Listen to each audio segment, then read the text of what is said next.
these remarkable achievements. Sheikh Hamza, well, let me say one thing. Oh, and I have had a very varied life. Someone who finished his education, got a degree, but at the same time played international cricket. So normally when you play international sport, you have to be very focused. And it's to excel, to become the best in your country, you really have to have that tunnel vision. And normally it's very difficult to study. You can't do two. Most international sportsmen actually do not finish their studies. So because I did the two, I had a bigger perspective of life. So if you all you do is play sport all the time, and you have no other perspective in life, so everything becomes that sport. And so when you excel in it, you think you've conquered the world, and there's always a chance that you will have arrogance in you because you're so much better than the other players. So it's a very natural thing when you excel as a sportsman and you reach the top.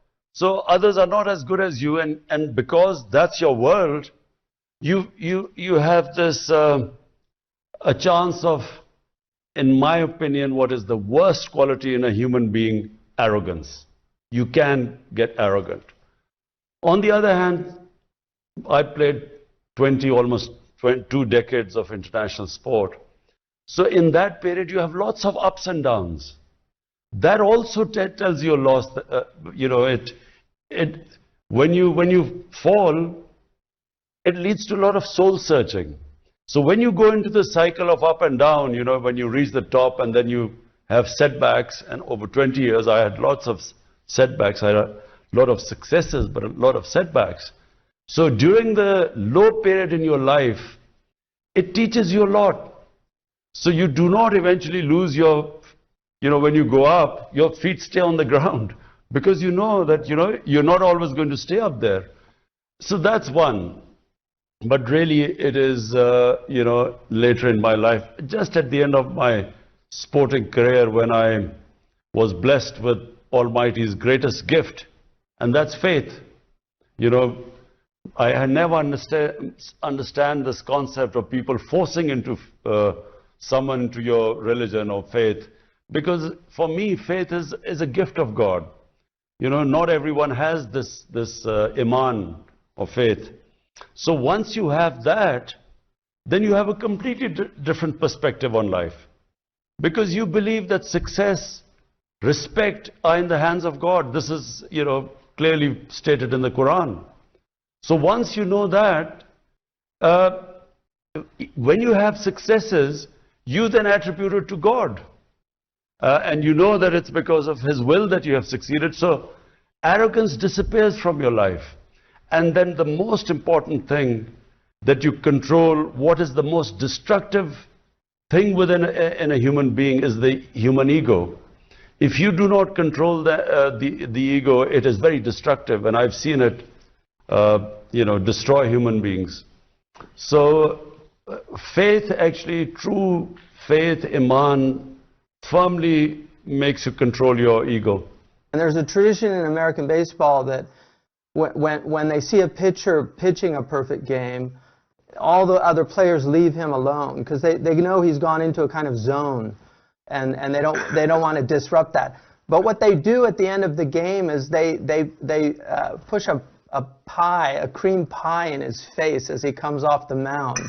And it's a way of reminding him, you had a perfect game today, but tomorrow you might lose. So there is an awareness, I think, in people of that up and down. We read in the history books that when a Roman general used to come back victorious, there would be a man standing behind him when he would be taking all the applause from the crowd. He would be telling him that, remember, you're human. Exactly. And I think this is something that a lot of people in positions, when they get into positions that you've gotten into, they very often shut that aspect out and surround themselves. I mean, this is one of the things that Aristotle says is that tyrants surround themselves with yes men, that they don't want to be reminded of those things. And Pharaoh is a good example of that. And it's very interesting that in the Quranic narrative, the most repeated story is one of immense arrogance, which is Pharaoh, and then the humble servant of God, which is Moses, and then this idea that in the end it's humility that God gives victory to. I'm one of the things about pride that really interests me is I know in Urdu they say ghurur, which is very interesting because it's taken from the Arabic, which is a kind of self-delusion, that you enter into a delusional state from Arabic. Gharur is one of the names of the devil. And then there's this idea of izzat, which in Arabic is actually a positive thing. The Quran describes the believers as having a kind of dignity and a sense of self-worth. And I think what it seems to me is that in many parts of the Muslim world, a lot of Muslims have lost that sense of civilizational pride. And I think it seems to me that what you're really trying to do in an extraordinary country with an extraordinary people is restore that pride and sense of who we are as a people. The Quran liberates a human being when God says that there are three things that are in His hands. Number one is respect and humiliation. So you cannot be humiliated and you cannot respect unless God wills it. Number two is how much risk, in other words, how much you will, the sort of money you will have in life, you know, how much you will make in life, that is also in God's hand. You can only strive, but He is the one who will determine how wealthy you will become. And third is life and death. That's in God's hands. So in my opinion, these three areas are which give us greatest concern. We are scared of dying, we are scared of being humiliated or being deprived of a livelihood. So in my opinion, when you have faith, you have complete belief that the things that cause you the greatest fear are in God's hands. And therefore, you realize that the only thing you have got in your hands is to struggle. Success lies in His hands, and which I've always tried to tell my political party. I've always tried to make them understand this. Because, when I came into politics, there were two things. Everyone, because there are mafias in politics, people were scared to come into politics because they were scared they would be killed or they would be beaten up by these mafias. So number one fear was actually of dying. And number two was of being humiliated because they were powerful people. They would, my character assassination in these past 20 years, the sort of things they have come out against me and all sorts of scandals and fake news to humiliate me. But the reason why I struggle all this time and for 15 years really without much success is because it was my belief that no human being can humiliate me, no matter what they say. And secondly, life and death is not in my hands. I'd built this cancer hospital and I'd seen friends of mine come in to the hospital perfectly healthy with a tumor and gone in a few months' time. So this fear of dying is also a big impediment in a human potential, a human being achieving its potential. But the important thing which you said was pride. During my life, I also realized that this self-esteem, it is the greatest trait of a human being. In our language, we call it ghairat. It is a great quality in a human being. And I remember my house was being built, and it was the hottest time of the year. And I was just watching this house, the sun was blazing down and the laborers were working. And there was this one guy, young man who was just, his shirt was drenched with sweat. And he never once stopped working, whereas others would sit in the shade for a while, have a glass of water and then come back. So at the end of the day, when he finished, I went in and handed him some money, which would have been a lot of money for him. And he asked me, he said, "Why are you giving me this money?" I said, "Because, I saw you the way you worked." He said, "The work I did, I've been paid for. And please keep your money." So the respect I had for this ordinary laborer was much more than so many rich people I've met in my life, who just do not have this self-respect and this dignity, or ghairat as we call it.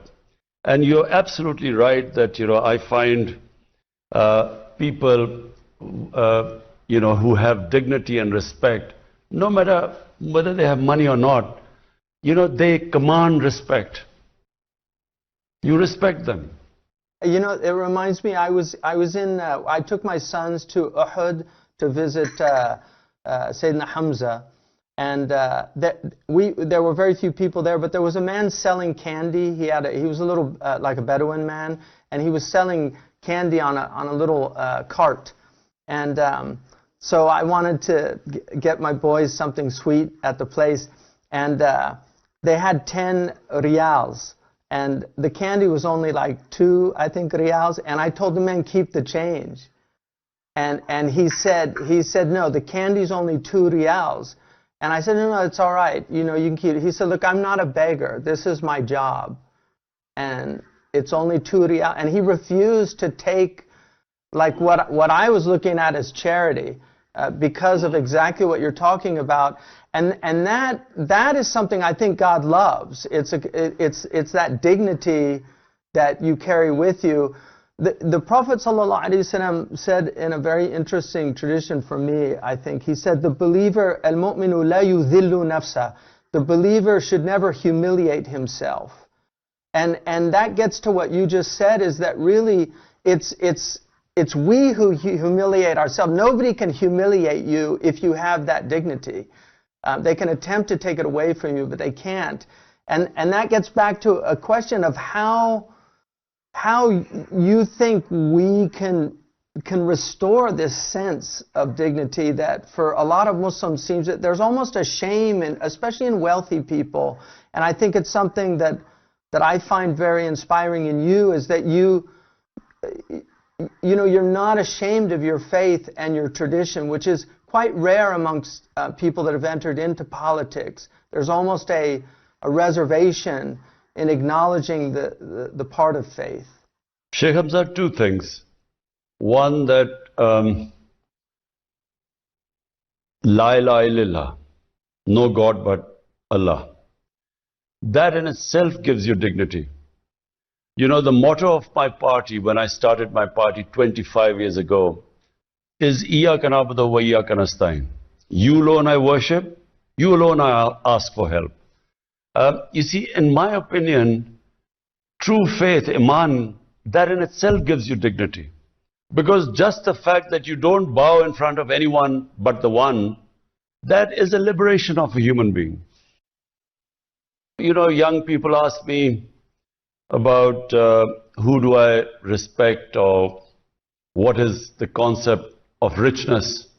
You see, for me, someone who is rich is someone whose conscience has no price.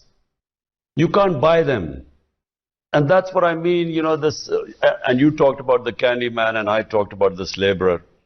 People who don't bow in front of anyone, who do not allow their dignity, lose their dignity, whatever happens.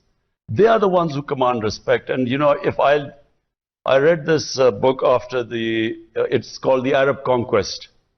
It's after our Prophet, after his death. The way the Arabs spread all over the world.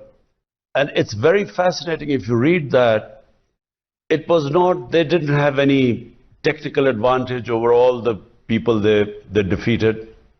The Mongolians, for instance, they also had conquered half the world very quickly, but they developed a certain form of warfare. They had these special bows which used to shoot arrows much further than anyone else. They had these special horses and a war technique. But these Arabs had nothing. They were the same Arabs who were insignificant in front of Persian and Byzantine empires. But when you read about it, they were liberated souls. They were fearless. They were fired with a higher imagination.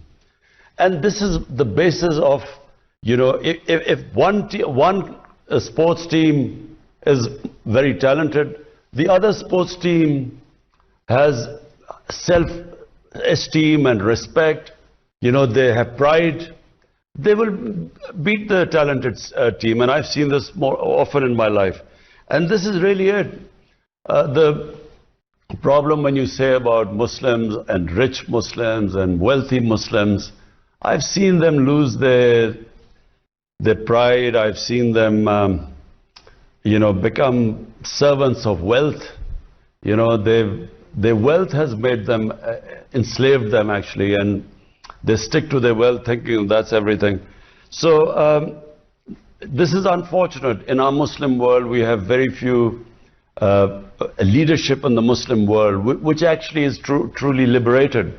Yeah, okay, leadership, and this is something also really of great interest to me.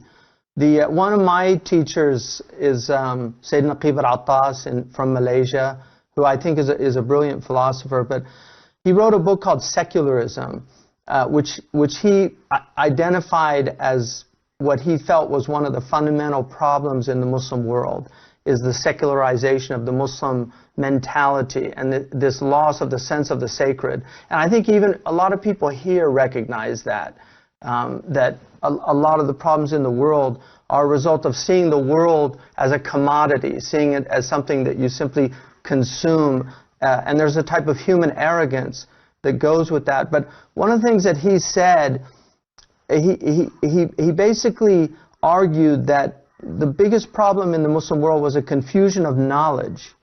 And he said the confusion and error in knowledge created a condition for what he called the loss of adab within the community.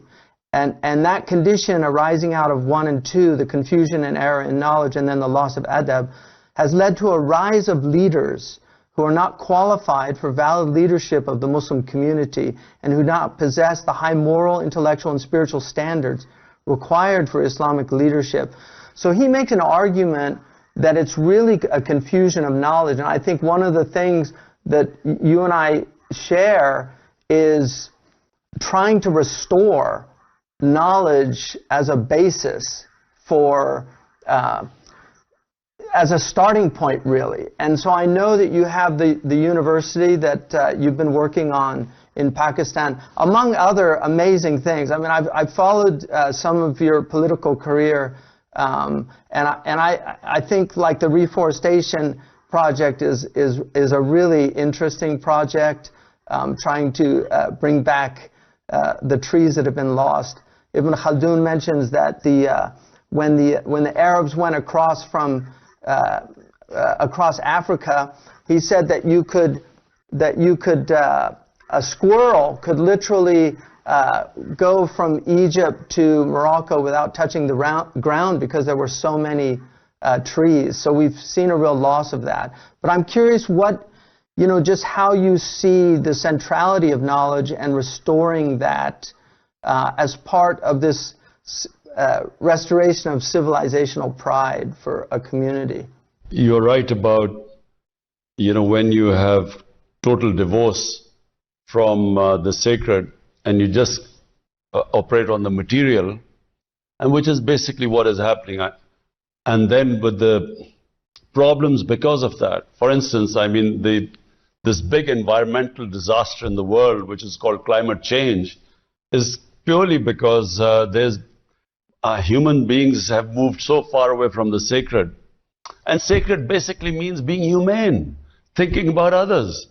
It means, the saying of a prophet, peace be upon him, that you live for the next world as if you'll die tomorrow, for the next world. So your deeds should be such that if you die tomorrow, you can stand in front of the Almighty and be held accountable.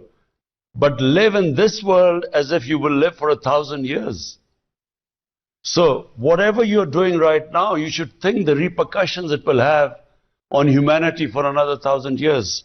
So it's one of the greatest statements, about, it just completely envelopes everything about environment, about how we should be treating the way we live on this earth. So that also, I believe this whole environmental movement is sacred.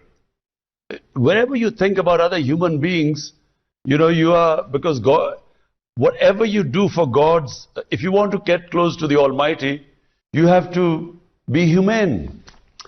So what I find, unfortunately, basically the leadership that comes up through this political system, they just are too divorced from Iman, from tenets of their faith. And so basically they come in for power and then they compromise for staying in power, and power is for personal benefits. And it's all over really. Most of the politicians, very few politicians I find come with a specific objective of looking after humanity. Their main objective is the benefits of power, and most of the developing world, it is coming into power for self-interest, how much money they can make. So unfortunately, there are very few Mandelas, someone who came in for a higher cause, and our great leader, Jinnah, who was the founder of Pakistan, someone like him who, came in and sacrificed himself for this great cause. Which is why politicians are looked down upon in the world, because they say they're coming to help the people and they really help themselves. This is a huge problem, and I think it's interesting from a spiritual perspective. A lot of the ethical traditions that we have, and not just in the Muslim community, the source of this is arrogance, and because it's the idea that the human being somehow has only responsibility to himself, that he's not responsible to anything above himself. So he in essence makes himself like a god, and that gets to how do we just in terms of as a community, how do we get out of the conditions that we find ourselves in? Because I think a lot of Muslims, have looked at the Muslim world for some time and seen the type of rulers that exist in the Muslim world, and I think there's so much animosity, unfortunately. So instead of like praying for people, because one of the things that traditionally, like in the Imam Tahawi's creed, he says that we have to pray for our leaders, that there's this idea that as you are, so are the people put over you. So that if the people themselves are corrupt, they very often get that type of leadership. So how do we get out of that situation? I mean, and I know the trials and tribulations that go with leadership. Like I said, I run a very small college, and the headaches that I have just from that, the lack of sleep, the difficulties that come with that. And so I can't imagine the type of burden that somebody like yourself would have on your shoulders. So what's the light at the end of the tunnel that's not an oncoming train? Sheikh Hamza, when I started politics, I only came into politics. If I did not have Iman or faith, I would never have come into politics, because I had everything. I mean, I was already a big name in my country, a sports star, and I had respect, and I had, the money I wanted for my life. I had enough money. So, for me to spend 22 years of my life struggling to, become a prime minister, it made no sense. Why would someone like me who had everything? So the only reason was I believed that I had a responsibility to my society because I was given more than others. The whole test of a human being, according to, I think, all religions, is that if God gives you, He will test you according to what He's given you in life. The hereafter test, the test when we meet our when we meet our God, He will test us. What did we do with all the benefits and privileges and His blessings He gave us? So I figured out, and I had already had faith before I came into politics. And I came into politics because I had faith.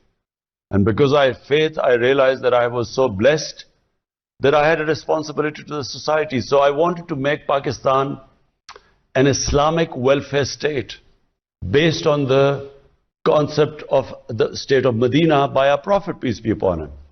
And I also, looked at his struggle. The Almighty made him struggle for 13 years. So I figured out that, if he could make his, the person he loved the most to struggle, then, and we were told to follow his way, his sunnah. So that's how I did it. Because I did not think that I was going to make any personal gains or some benefits of power. I came in because I thought we should make Pakistan, make the state on the principles of the state of Medina. And I always believe one thing, that, despite all the difficulties and adversaries and disappointments, I believe that, we human beings God has only given us the power to struggle. Whether we succeed or not is not in our hands, as was shown by, the life of our Prophet, because for 13 years he struggled, and a very tough struggle. And then when he did the hijrat to Medina, he didn't know that it would be the beginning of his rise. And even then in Medina for first 5 years, it was a real struggle. So therefore, for me it was just a struggle, and I have this ideal that we want to have this country based on two principles. One is, it should be a welfare state, a humane state, which takes care of its bottom strata of the society. And secondly, rule of law. The fundamental principle of a civilized society is where you bring the powerful under the law. And which is the biggest problem in the developing countries, because we don't have rule of law. Powerful have one law, and the weak are judged by another law. So the jails are all filled by the poor people. The rich crooks never get into jails. So these two concepts are the basis of what my struggle is about for Pakistan. I don't think that's just a problem in the developing countries, unfortunately. A lot of people that should be in jail in Europe and America are not in jail. So I think that seems to be a major problem. In coming to winding it down, I think it seems to me that you've taken on an incredible challenge, and it's very inspiring. And I think a lot of Muslims, I know a lot of Muslims here are inspired by it. One of the most successful communities in the United States is the Pakistani community in diaspora. And in fact, the college that I'm running and right now that I'm in is largely here because of Pakistani immigrants to America. I mean, we've had the real backbone of our support has been from South Asians, from largely Pakistani, but also Indian and Arab and other groups. And it's the Pakistani community here is a very successful community, and there's a very interesting book. It was somewhat controversial when it came out, but I actually found it very eye-opening. And it was a book by these two Harvard researchers. It was called The Triple Package. I don't know if you ever saw the book, but it looked at the most successful communities in the United States, and one of them was the Pakistani community that they looked at, and they identified 3 qualities of their success. That's what they called the triple package. And the first one was they had a sense of superiority, which I thought was very interesting. And it wasn't so much in an arrogant type of way, but they really saw themselves somehow as exceptional.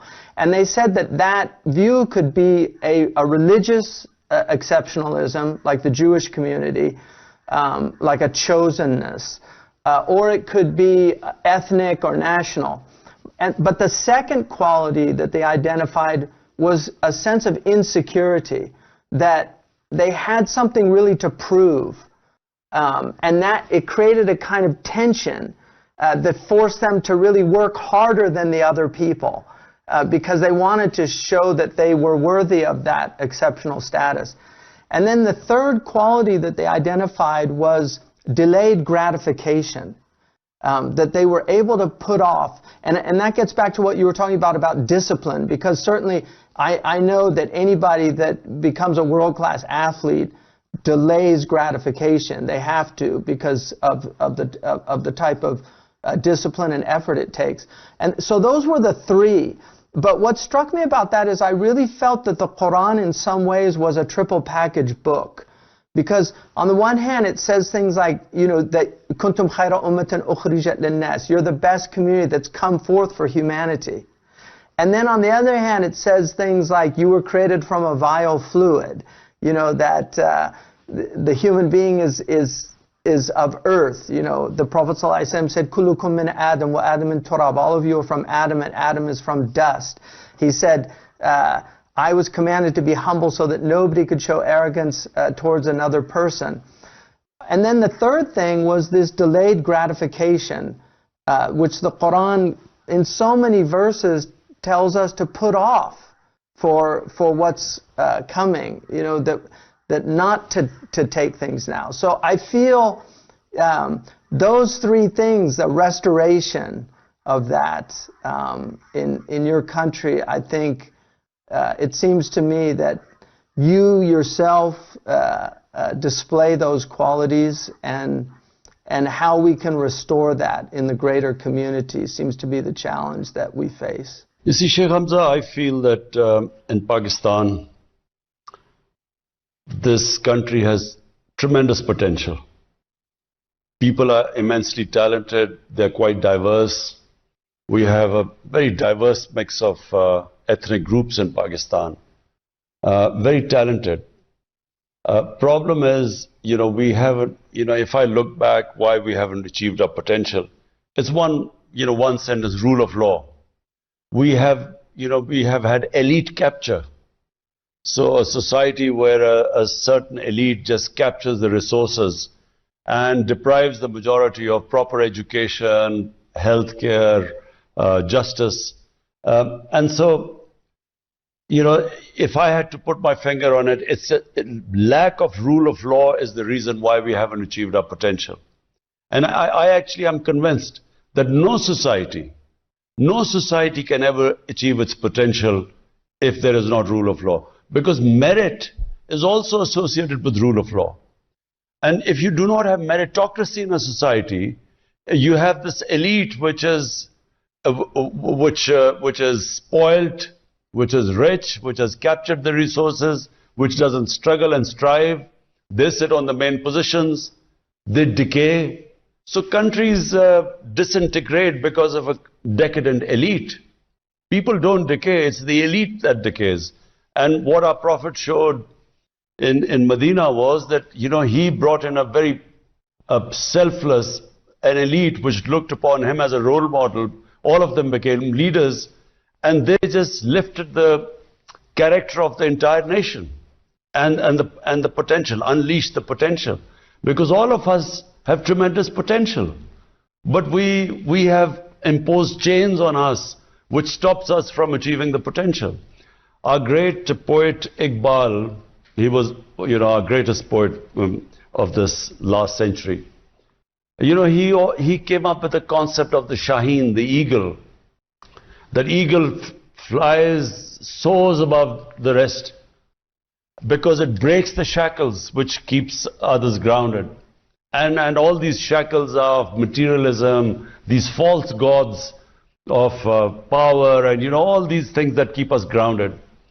And basically that's what happened when when the Prophet set up the state of Medina, he unleashed the potential of these people who were nothing before and all became, the leaders of the world. So I believe Pakistan is in the same situation. People have great potential. They go outside Pakistan, they have a level playing field, they excel. But in this country, it's a system does not allow them, as I said, this elite capture, where the education, quality education is only for a small, maybe 1%, 1.5%, the rest do not have access to it. And similarly, they don't have opportunities, don't have level playing field. So what I feel is that by two things, and this is the struggle going on right now in Pakistan, but winning the struggle will unleash the potential of this country. And secondly, to lift the people out of poverty. So we've, in the country's history, we've started the greatest welfare plans, programs ever in our history. We are spending most money on the bottom people to sort of raise their levels. So this is basically my ambition, and I feel that if I can just do these two things, lift people out of poverty, create wealth so that you can spread it around, and break the monopoly of this elite, these mafias, I feel this country, I always believed it had great potential. It's a great vision, and I really pray that you have tawfiq in realizing that. There's a novel that was written here, and I think they made a film out of it, called The Reluctant Fundamentalist, about a Pakistani who had a bad experience in America. And when he ends up going back to Pakistan and being a teacher, but one of the things that he said in a class to his students, that in America they have this thing called the American Dream. And then he asked the question of what's the Pakistani dream? And I think you've articulated a very powerful Pakistani dream that, inshallah, I really hope that it's realized in your lifetime, that you see the fruit of the labor. And it seems to me to be a struggle against arrogance and haughtiness. Because people that see themselves as above the law are arrogant people. Yeah, and so I think pride is definitely that negative, ghurur, is what we're up against, and what we have to fight in ourselves, and then in इस वक्त आपको यहाँ पर आगाह कर रहे हैं वज़ीर आज़म इमरान खान का मारूफ अमरीकी इस्लामी स्कॉलर शेख हमजा यूसुफ को इंटरव्यू आप इस वक्त मुलाज़ा फरमा रहे थे। वज़ीर आज़म इमरान खान का कहना था कि कामयाबी और इज़्ज़त अल्लाह के हाथ में है।